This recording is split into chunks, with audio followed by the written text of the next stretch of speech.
18ನೇ ತಾರೀಕಿದೆ. 18ನೇ ತಾರೀಕು ಬಹುಶಃ 4 ಗಂಟೆಗೂ 5 ಗಂಟೆಗೂ ಪವನ್ ಕಲ್ಯಾಣ್ರವರ ಅಧಿಕೃತ ಕಾರ್ಯಕ್ರಮ ಚಿಕ್ಕಬಳ್ಳಾಪುರದಲ್ಲಿ ಹಮ್ಮಿಕೊಂಡಿದೆ. ಬಟ್ ಅವ್ರು ಬರಲ್ಲ ಅಂತ ಬೇರೆ ಬೇರೆ ಕಾರಣಗಳನ್ನು ಒಡ್ಡಿ ಕಾಂಗ್ರೆಸ್ ಅವರು ಪ್ರಚಾರ ಮಾಡ್ತಾ ಇದ್ದಾರೆ. ಪವನ್ ಕಲ್ಯಾಣ್ರವ್ರು ಇರೋದು BJP ಪಕ್ಷದ ಮೈತ್ರಿಕೂಟದಲ್ಲಿ. ಕಾಂಗ್ರೆಸ್ನವರು ಅವರ ಸ್ಕೆಡ್ಯೂಲನ್ನು ಅವ್ರ ಕ್ಯಾಲೆಂಡ್ರನ್ನು ಅವ್ರು ಹೇಳ್ತಾರಾ? ಪ್ರಧಾನಿ ಮೋದಿ ಅವರು 10ನೇ ತಾರೀಕು ಮಾನ್ಯ ಪ್ರಧಾನಿಗಳು ಚಿಕ್ಕಬಳ್ಳಾಪುರದ ಹೊರವಲಯದಲ್ಲಿ ವಿಶಾಲವಾದಂಥ ಮೈದಾನ ಬೈಪಾಸ್ನಲ್ಲಿ ದೇವನಹಳ್ಳಿ ಹಾಗೂ ಚಿಕ್ಕಬಳ್ಳಾಪುರದ ನಡುವೆ ಇರತಕ್ಕಂಥ ರಾಷ್ಟ್ರೀಯ ಹೆದ್ದಾರಿ 7ರಲ್ಲಿ ಭಾಗವಹಿಸಲಿದ್ದಾರೆ. ಈಗಾಗಲೇ ಬರದಿಂದ ನೆಲಸಿದ್ಧತೆಗಳು ಮಾಡುವಂಥದ್ದು ಆಗ್ತಾಯಿದೆ. ಲಕ್ಷಾಂತರ ಜನ ಬಂದು ಭಾಗಿಯಾಗ್ತಾರೆ. ತಮಗೆ ಗೊತ್ತಿದೆ, ಕೋಲಾರ ಚಿಕ್ಕಬಳ್ಳಾಪುರ ಎರಡೂ ಲೋಕಸಭಾ ಅಭ್ಯರ್ಥಿಗಳ ಪ್ರಚಾರ ಮಾಡಲಿಕ್ಕೆ ಮಾನ್ಯ ಪ್ರಧಾನಿಗಳು ಬರ್ತಾ ಇದ್ದಾರೆ. ನಮ್ಮೆಲ್ಲ ಕಾರ್ಯಕರ್ತರಿಗೆ ಭಾಳಷ್ಟು ಉತ್ಸಾಹ. ಇವತ್ತು ಎಲ್ಲ ಮೋದಿಯವರನ್ನು ನೋಡಬೇಕು, ವಿಶ್ವ ನಾಯಕನ ಮಾತುಗಳನ್ನು ಕೇಳಬೇಕು. ನಮಗೂ ಕೂಡ ದೊಡ್ಡ ರೀತಿಯಲ್ಲಿ ಇದರ ಪರಿಣಾಮ ಚುನಾವಣೆಯ ಮೇಲೆ ಪರಿಣಾಮ ಆಗ್ತದೆ. ನಮಗೆಲ್ಲ ಇದು ದೊಡ್ಡ ರೀತಿಯಲ್ಲಿ ಲಾಭವನ್ನು ತಂದುಕೊಡುತ್ತೆ.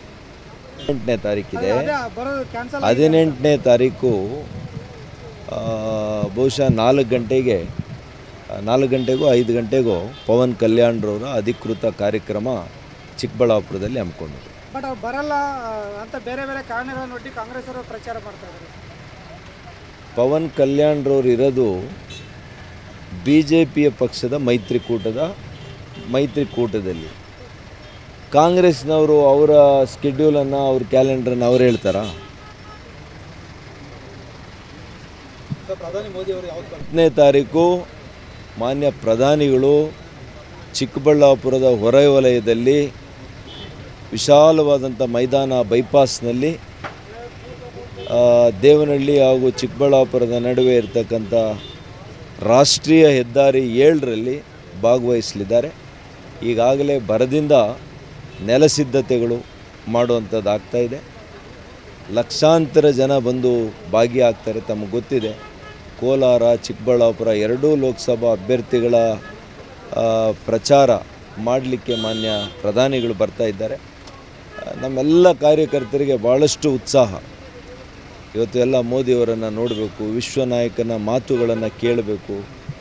ನಮಗೂ ಕೂಡ ದೊಡ್ಡ ರೀತಿಯಲ್ಲಿ ಇದರ ಪರಿಣಾಮ ಚುನಾವಣೆಯ ಮೇಲೆ ಪರಿಣಾಮ ಆಗ್ತದೆ.